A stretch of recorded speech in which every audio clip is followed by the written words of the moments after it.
Nigeria's maritime sector is a major revenue earner for the country, but that sector doesn't come without its myriad of challenges.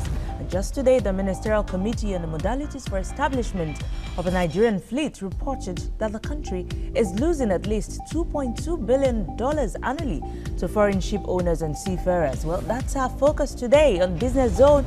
Many thanks for watching. I am Yemisi Lanredo.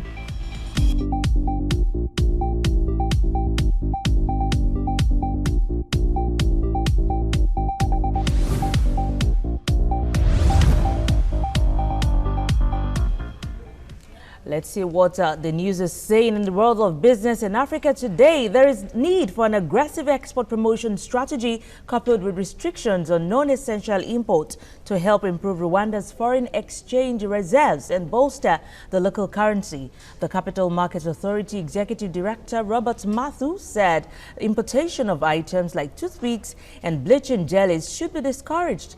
He argued that such imports drain the country's foreign exchange reserves but do not help improve the lives of Rwandans. Matthew explained that the issue is of global nature, noting that most countries across the world are affected. He attributed the problem partly to drop in commodity prices on the global market and particularly in China. The IMF has faulted Kenya's interest rate management, saying the continued lack of control over the rate at which banks lend to each other has reduced the effectiveness of the central bank rate in loans pricing. An IMF working paper on monetary policy implementation and volatility in yields in Kenya says the highly volatile interbank rate is leading to instability in the treasury bill rate, a key component in cost of loans in the country. Banks have often cited the high interbank rate when resisting efforts to bring down borrowing rate. The average lending rate charged by banks stand at about 18%. I would tell you that lenders are currently advancing to one another at 3.5%. Now to the focus of the day. The Nigerian Maritime Administration and Safety Agency, NIMASA, is responsible for regulations related to Nigerian shipping, maritime labor and coastal waters. NIMASA is the apex regulatory and promotional maritime agency in Nigeria, committed to the enthronement of global best practices in the provision of the maritime services in the country. Nigeria is certainly well known as an import-dependent economy, and as such, the industry is crucial to its sustenance. And the DG NIMASA, Dakuku Peterside, says the sector will undergo major reforms in the next 1 year to boost its capacity to drive the growth and development of the industry. I had an interview with the Director General himself earlier on our Business Nigeria program.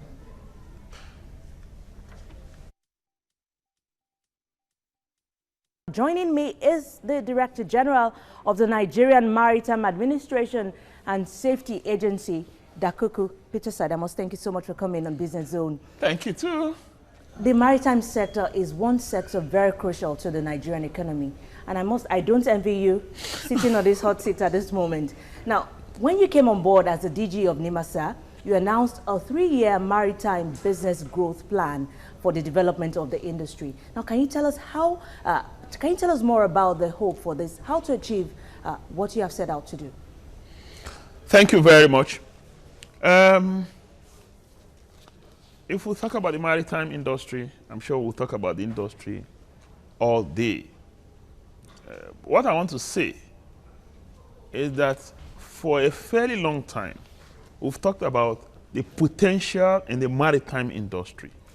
What our task is to move it from potential to a bastion of opportunities.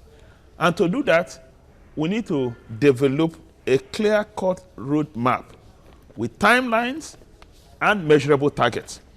That is the genesis of the medium-term growth plan for the maritime industry being driven by NIMASA. We also realize that the maritime industry is currently the second biggest foreign income or earner, not just foreign income, but local and foreign. Maritime industry is the biggest revenue, second biggest revenue earner for the country. And yet we're talking about potentials. We don't want to just talk about potentials. We want to talk about the contributions of the maritime industry in employment of our people, in economic growth of our country, in revenue of our country. We want to talk about the contribution of the maritime industry to the entire development agenda of our country. And to do that, we need to anchor it on a plan. Currently, some statistics or data are troubling. We are perhaps the only country in the world, perhaps the only country in the world that foreign flagged vessels take all our crude to the international market. We don't have a single Nigerian flagged vessel that take our crude. Exactly, and we're told in this report this morning that Nigeria loses $2.2 billion. Not just losing $2.2 really? Annually. What of the other related things? What of the employment opportunities? What of the quality of life that will be impacted if our people now are on board these vessels as seamen, as seafarers, as owners of these vessels? The multiplier effect of owning vessels that convey or take our crude and our gas. Aside from that, now if you look at the coastal and inland trade, our ferry services are totally underdeveloped or literally non-existent. What of the other areas of the coastal and inland trade, the cabotage regime? We're just not there. We've made progress from the time before the passage of the Cabotage Act till after the 10 years after the passage of Cabotage Act. We made some progress. Before the passage of the Cabotage Act, Nigerians were only 10% involved in the cabotage business, the coastal and inland business. But right now, I can tell you, Nigerians are at least between 75 and 80%. The figures, the data vary from time to time. Between 75 and 80% of the coastal and inland trade is being driven by Nigerians. Honestly, I don't envy you, and I wonder how you sleep every day. That sector is one sector known to be facing a lot of corruption issues, and we've seen many cases in the court. Now, how do you hope to achieve a corruption-free maritime sector, really? We've already taken some critical and how steps. To plug these holes, these loopholes that we have there. So much of money is lost in that sector, and it's a major revenue earner for Nigeria. How do you intend to achieve this? When we got on board, we acknowledge the fact that there is a perception of corruption in NIMASA and in the entire maritime industry. It's not just in the Nigerian maritime industry. The perception of corruption is something we're dealing with countrywide. You heard the British Prime Minister said Nigeria is fantastically corrupt. So it's a national problem. I'm happy that the current government at the center is championing a reform and a change agenda for which we have since keyed in. What we're doing in the maritime industry, in the next few days, precisely tomorrow, the Federal Ministry of Transportation will be launching a standard operating procedure. It's part of a reform process in the ports. All the agencies, that's what the Federal Ministry of Transportation is doing. But in NIMASA back home, what are we doing to check corruption? We've told you that we intend to automate all our processes so we reduce human contact in the payments we make to NIMASA. Okay, talking about that automation now, NIMASA plans to automate about its 3% levy charge. Not just 3% levy charge. Okay, tell us more about this. To what extent do you think this will ensure a transparent system? Now, you see, one challenge we have, not just in NIMASA, in everywhere that involves payment, when human contact is a precursor, it promotes corruption. If you reduce human contact and things are done in an automated manner, then you won't see anybody to interface with and begin to exchange money or begin to exchange this or exchange that. And so I don't know your face, whether it's black or white. You simply go online and do the transactions you should do. So you don't need to see me, whether I'm frowning, whether I'm smiling. And so automation is one way we think we can deal with the issue of corruption. Now, the other one, and so when we say automation, not just in payment, in our processes. If you want to register your vessel, 70% of what you do is going to be automated. Now, we're also doing some reorientation with our people. We noticed over time that corruption was not with the people in NIMASA. It was very often external influence and external interference with those who work in NIMASA. And so, but we're repositioning our people, reorganizing our people, reorientating our people, making them appreciate that the little things we do in NIMASA affects our global perception, how we are perceived around the world.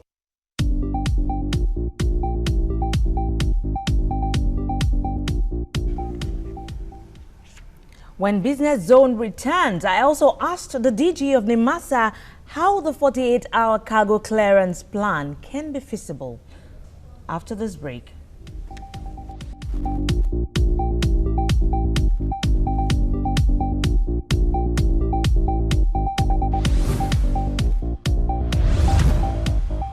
Before I went on that break, we're talking about the 48 hours cargo clearance plan that is on ground, or that you plan to take up. How feasible is it, looking at the honesty of your people? Very feasible. Now, have you asked yourself, the clearance time or window and the turnaround time in Singapore is 6 hours. Cargo clearance and turnaround time in Shanghai, in China, is 6 hours. If others can do it, why can't we do it? It's no rocket science. We've got technology. We've got the people. What's stopping us? Nothing. Now, Singapore handles bet 1,000 ships a day. Nigeria and all our ports collectively bet between 5,000 and 5,200 ocean-going vessels a year. And so what Singapore bets in 5 days is what we bet in a year. The argument would be that Singapore is more into transshipment.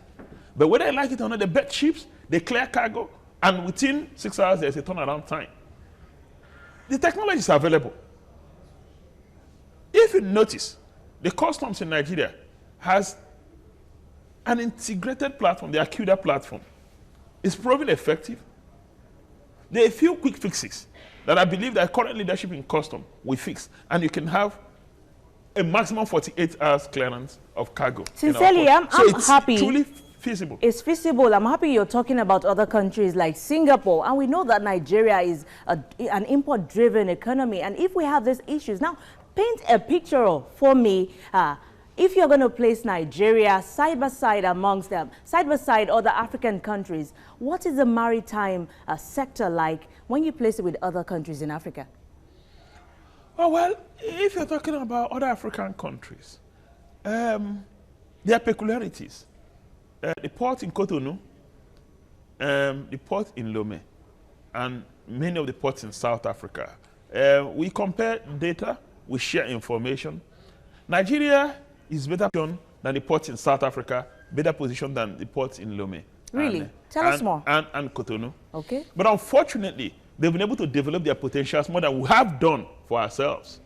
And so it seems that those ports are more attractive than our ports. But lately, you may have noticed that there's been drastic changes in both Nigerian ports and in the maritime sector as a whole. So I want to believe that we might need funds to develop our infrastructure. If we develop our infrastructure, we have the capacity and capability to do better than the other ports. Okay, at the moment, how much is Nigeria revenue at the moment? How much is it given to the GDP of the economy? Well, you know that last year, the maritime sector raked in excess of 1.5 trillion naira. Last year.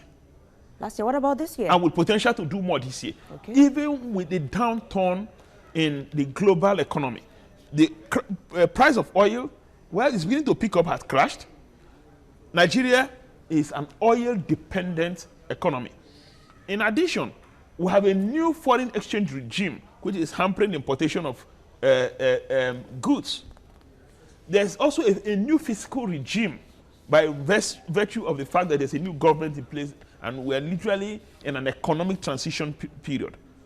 But despite all of those things, our maritime sector has led itself to growth. And so we expect a lot. You expect more, but that takes me to the issue of security is a growing concern.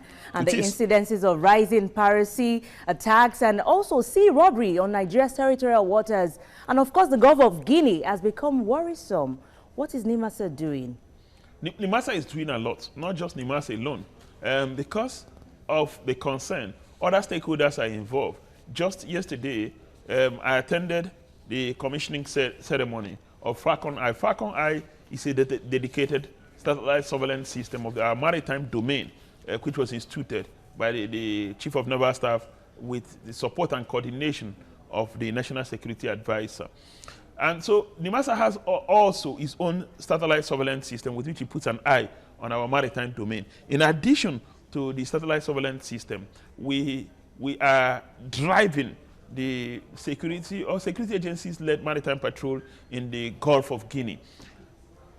Again, to tell you there is a regional problem, ECOWAS is driving what is called the ECOWAS Integrated Maritime Strategy, as well as the African Integrated Maritime Strategy. We have key in all of these things. We're playing key role, we play leading role in both the African Maritime Strategy and the ECOWAS Integrated Maritime Strategy. And so we're also involved in regional arrangements to safeguard and secure the Gulf of Guinea because of the kind of things we have noticed that is evolving, the rate of piracy, criminal activities that is evolving. But again, like every other crime on the sea, we've always said that piracy has what is called a trinity of crime. Crime is planned on land and executed on the river. And so the first one is you try to deter them from coming to commit crime on river or stop piracy. Then when it's committed, your response is the second part of the trinity. And the third part is after it's been committed, what do you do to punish those who are involved and to deter others in future? So in the area of how do we prevent them, we're saying that, of course, we're going to show continuous presence, and to that extent, we're entering into an MOU with the Nigerian Navy and the Air Force. With the Air Force, they have, of course, the maritime patrol aircraft. But so far, are you satisfied with their efforts, really? No, but we're working. It's a work in progress. We're not where we ought to be yet. We're not where we want to be yet, but it's a work in progress. I can tell you a lot is going on. Now, I've discussed about the Navy having a Falcon Eye command, putting an eye on territorial waters. So wherever you are within our exclusive economic zone, we're likely to see what is going on there. What we're doing, again, is to develop our response capability, working with our partners, Nigerian Navy and other security agencies. So when you do piracy, when you do any of those things, we're able to respond within a short period. Response has been part of the challenge for some time because we put an eye on what's going on. We know what's going on. We have an idea of what's going on. Then the third aspect is what NIMASA is championing. When crime is committed on the sea, what happens thereafter? How do we intercept the people? How do we ensure that they face the law? And to that extent, we're trying to put a framework in place, the anti-piracy bill, because we've noticed a challenge. Very often when people plan crime, we might notice it, sometimes they might escape. But even when they're arrested, they're handed over to police, prosecution becomes a challenge. So we're dealing with that by fashioning out, getting National Assembly to pass an anti-piracy bill. When we do it, we think that we're able to reasonably contain the pirate activities going on in the waterways. And I can tell you now, Nigeria will reasonably be safe, and everybody can do shipping. We'll make more money and more money for our people. We'll get more of our people employed.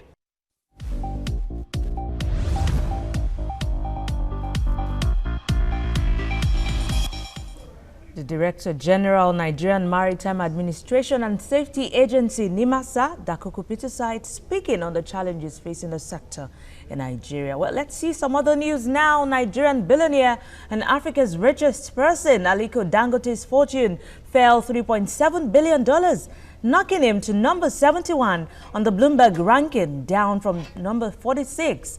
Dangote fell 25 places on the Bloomberg Billionaires Index as the Naira tumbled on Monday on its first day of trading without a peg to the US dollar. Majority of Dangote's $12.7 billion fortune is derived from a 91% stake in Dangote Cement PLC, which shared 2% in trading that Monday. The central bank had begun auctioning dollars to limit the currency's decline. The bank had been using capital controls to stem an outflow of dollars after the Naira crashed in February 2015 when oil prices slumped. Zimbabwe's insurance regulator has suspended short-term insurance firm Heritage from issuing or renewing policies due to poor financial position. The Insurance and Pensions Commission said it will provide the market with updates on the company under suspension as when any notable developments are reported. Heritage joins the likes of Excellence Insurance and KMFS Insurance that were recently barred from initiating and renewing business as a result of poor corporate governance and unethical conduct. People knowledgeable about events at Heritage said the company was working around the clock to regain its license ahead of the June the 30th, 2016 deadline it was given by IPEC to regularize its financial position. Well, let's see what oil prices are saying globally today. It stayed mixed Wednesday. At the London market, oil merchants paid $50 for each barrel of the commodity. The price improved by 35 cents in early bargain. For the OPEC basket, price steadies at $44 per barrel.